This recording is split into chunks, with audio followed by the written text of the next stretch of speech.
Welcome to MANET students. जैसा कि हमने आप लोगों को बताया था that we are starting a series for you guys on YouTube channel, तो वैसा ही कर रहे हैं। आप लोग को बता रहे हैं यहाँ पर कि क्या होने वाला है इस सीरीज के अंदर। जैसा हमने आपको बताया था as it is JEE Main PYQ plus concept revision series, NEET के लिए भी इस तरह से एक सीरीज चलेगी। बट ये जो सीरीज स्पेसिफिकली आज मैं लेके आया हूँ, निर्भय सीरीज, जेई मेन के PYQ जो इंपॉर्टेंट क्वेश्चंस रहे हैं पास्ट के अंदर, उन क्वेश्चंस की हेल्प से जो है हम आपको यहाँ पर कुछ कॉन्सेप्ट सिखाने वाले हैं। तो आइए चलते हैं और आज समझते हैं कि आज का जो कॉन्सेप्ट है हमारा, उसमें हम क्या पढ़ने वाले हैं। तो आज का जो कॉन्सेप्ट है हमारा, wave optics polarisation, that is a very very important concept. अगर आप अपनी जेई की प्रिपरेशन कर रहे हैं तो ये बहुत ही यूजफुल रहेगा। इसके अंदर क्या है ना, मैं आपको बताऊंगा कि किस तरह का क्वेश्चन पास्ट में फ्रेम हुए हैं। बट उस पर जाने से पहले सबसे पहले जो है हम एक बार कॉन्सेप्ट समझ लेते हैं कि पोलराइजेशन का कॉन्सेप्ट क्या होता है। तो आपने ये चीज समझी है बच्चों की, अगर कोई मैं इलेक्ट्रोमैग्नेटिक वेव की बात करूं, EM वेव की बात करूं, तो इसके अंदर एक इलेक्ट्रिक फील्ड वेक्टर होता है, आप देख सकते हैं ब्लू कलर का, स्क्रीन पे देखिए, and magnetic field perpendicular to that. तो मैग्नेटिक फील्ड अगर मैं बताऊं आपको, तो आप इस तरह से इमेजिन कीजिए, इस प्लेन में है एंड इलेक्ट्रिक फील्ड इस प्लेन में है। अब यहां क्या हो रहा है, इलेक्ट्रिक फील्ड वेक्टर और मैग्नेटिक फील्ड वेक्टर ऐसे आप देखिए एक साथ मूव करेंगे। एक जो है इलेक्ट्रिक फील्ड ऊपर है यहां पर, तो मैं इसको इस रास्ते ले लेता हूं, इलेक्ट्रिक फील्ड ऐसे दिखाता हूं, electric field magnetic field, and what is this, x direction is the propagation. तो ऐसे वेव बच्चों आगे मूव कर रही होती है, समझ रहे हो। अब यहां पर क्या है, पोलराइजेशन के कॉन्सेप्ट में आपको यहां समझाने वाला हूं। अब बच्चों को एक मिसकंसेप्शन हो जाता है यहां पर कि सर इलेक्ट्रिक फील्ड सिर्फ इधर ही होगी, ऐसा नहीं है। इलेक्ट्रिक फील्ड किधर भी हो सकती है। अगर ये इलेक्ट्रिक फील्ड है तो मैग्नेटिक फील्ड इसके 90 डिग्री, इलेक्ट्रिक फील्ड ऐसे भी हो सकती है, ऐसे भी हो सकती है। So electric field can be in any of the direction. ध्यान ये रखना है कि मैग्नेटिक फील्ड उसके परपेंडिकुलर है एंड डायरेक्शन ऑफ प्रोपोगेशन भी परपेंडिकुलर है। तो अगर मैं यहां पर देखूं, ये जो लाइट है जिसमें इलेक्ट्रिक फील्ड वेक्टर किसी भी डायरेक्शन में हो सकता है, इस लाइट को मैं कहता हूं अनपोलराइज्ड लाइट। जब इस लाइट को मैं पोलराइजर से पास करता हूं, देखो पोलराइजर का कॉन्सेप्ट बहुत सिंपल है, लास्ट ईयर भी इसके ऊपर क्वेश्चंस आए थे, तो मैं आपको बताऊंगा किस तरह से क्वेश्चंस थे। अगर पोलराइजर से मैं पास करता हूं यहां पर, तो आप देख सकते हैं सिर्फ ये वाली जो इलेक्ट्रिक फील्ड कंपोनेंट है जो इस प्लेन के अंदर ऑसिलेट कर रही है, वही इससे पास हो पाएगी। क्यों भाई? क्योंकि पोलराइजर डिजाइन ही इस तरह से किया गया है। सर क्या और कुछ पास हो सकता है? यस, अगर मैं पोलराइजर को इस तरह से डिजाइन करूंगा हॉरिजॉन्टल प्लेन में, ये लाइंस वर्टिकल की जगह अगर हॉरिजॉन्टल होती, तो ये जो कंपोनेंट है जो इस प्लेन में चल रहा होता, वो इसको क्रॉस कर जाता। सो ये चीज आपको देखना है कि पोलराइजर किस तरह से लगाया गया है। अब पोलराइजर के बाद अगर आप देखोगे तो सेकंड पोलराइजर है। कंफ्यूज होने की जरूरत नहीं है बच्चों, बहुत बार इसको एनालाइजर लिख दिया जाता है या फिर पोलरॉइड करके भी बताया जाता है, बट कॉन्सेप्ट क्या है हम वो समझे यहां पर। तो अनपोलराइज लाइट आई, यहां पर लीनियरली पोलराइज हो गई, वो पोलराइज हो गई लाइट। इसको आप इस इलिस्ट्रेशन से भी देख सकते हैं, इंटेंसिटी I0 की लाइट थी, ठीक है, पोलराइजर से पास हुई, पोलराइज हो गई।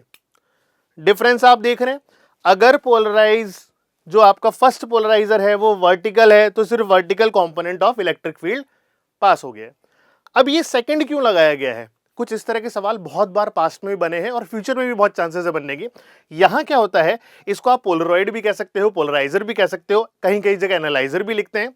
अब ये जो सेकंड होता है ना, जनरली क्वेश्चंस में क्या किया जाता है, इसकी पास एक्सिस को, तो ये जो एक्सिस है ना, इसे पास एक्सिस बोलेंगे, इसे टिल्ट करके रखा जाता है।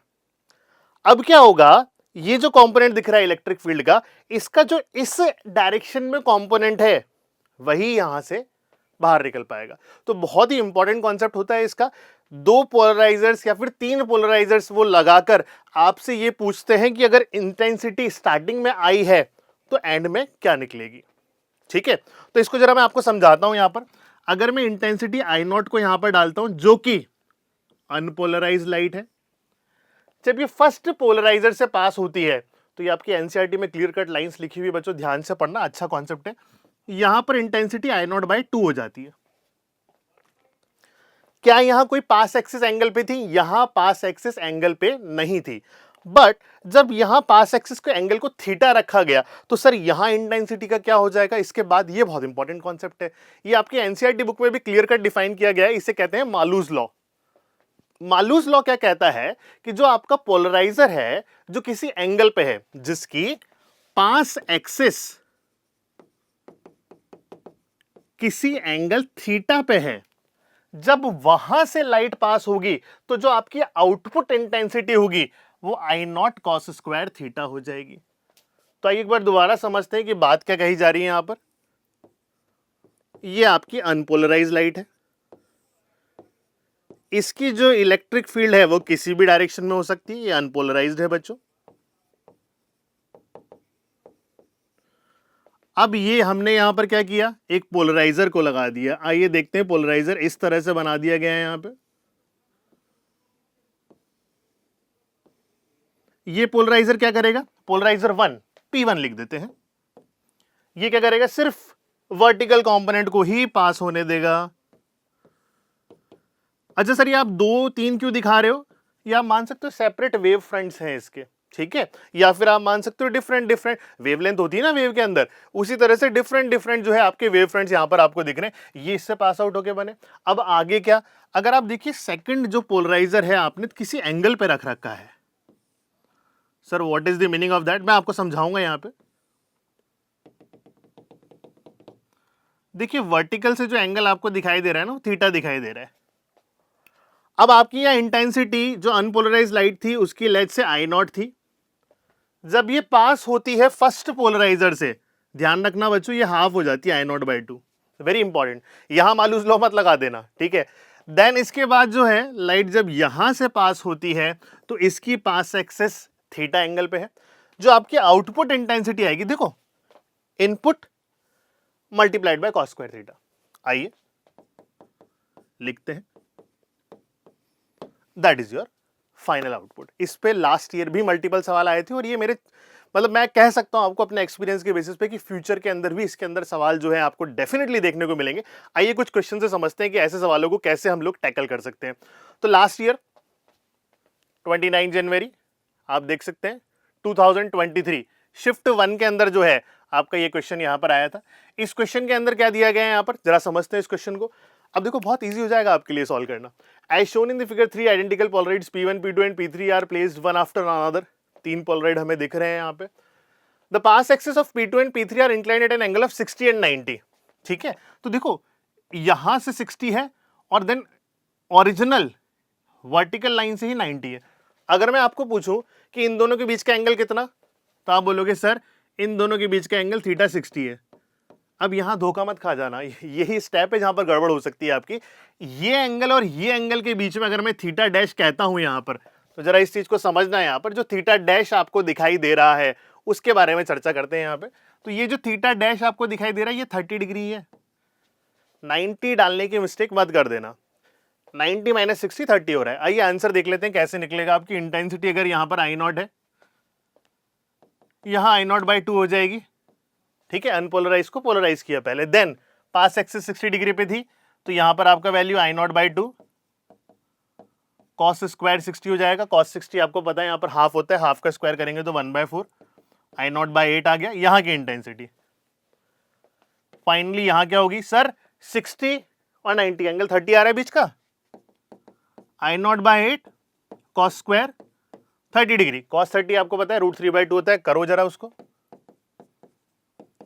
3/4 3 I naught divide by 32। This is the final answer. अब देखो वैल्यू क्या दे रखी है 256 डिवाइड बाय 32। देखो 16 टाइम्स 2 टाइम्स 48/2 24। कितना आसान सवाल हो जाता है अगर आपको कॉन्सेप्ट पोलराइजर का पता हो तो। आइए एक और सवाल देखते हैं जो लास्ट ईयर के एग्जामिनेशन में आया था। ये भी लास्ट ईयर के एग्जाम में था। अब ये बहुत ही सिंपल लगेगा आपको। 31 जनवरी 2023 शिफ्ट 1 देखते हैं कैसे इसको सवाल को करना है हमें। Two polaroid A and B are placed in such a way that the pass axis of polaroids are perpendicular to each other.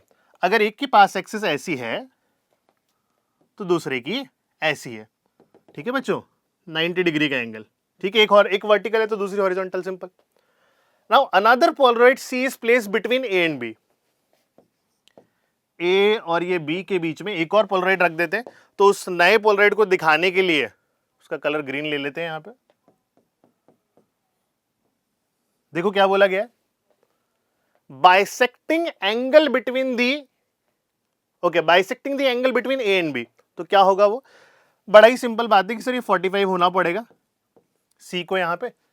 Intensity of unpolarised light is I naught, तो यहां से unpolarised light I I naught. Then the intensity of transmitted light after passing through polaroid B will be, so A C B ऐसे pass होगा। तो आप समझो, अगर ए से पास होगा तो ये आई नॉट बाई 2 हो गया। सिंपल कॉन्सेप्ट, अनपोलराइज लाइट को पोलराइज किया। अब मालूज लॉ का इस्तेमाल किया आपने, so I naught by 2 as it is cos square 45 कितना होगा 1/√2, उसको मल्टीप्लाई करोगे तो बड़ा सिंपल हो जाएगा आप लोग के लिए। ये हो गया आपका आई नॉट बाई 4। ठीक है, अगेन अब देखो समझो, ये 45, अगर मैं आपसे बोलता हूं ये एंगल कितना आ रहा है, ये भी 45, तो अगेन इसकी जो पास एक्सिस है इससे 45 डिग्री एंगल बना रही है, cos square 45। So I naught by 4 into 1/2 करोगे, final answer I naught by 8। कोई ऑप्शन है? Yes, D option. So that's how we made this topic simple for you guys. ऐसे ही अगर और कॉन्सेप्ट्स जिनमें आप थोड़ी डिफिकल्टी फेस कर रहे हैं और उनको थोड़ा डिटेल में समझना चाहते हैं इसी तरह से, तो डेफिनेटली हमें इस वीडियो के नीचे कमेंट करके बताएं। हम फ्यूचर में भी आपको इसी तरह से अच्छे अच्छे वीडियोस लाके जो है हेल्प करते रहेंगे। थैंक यू बच्चों।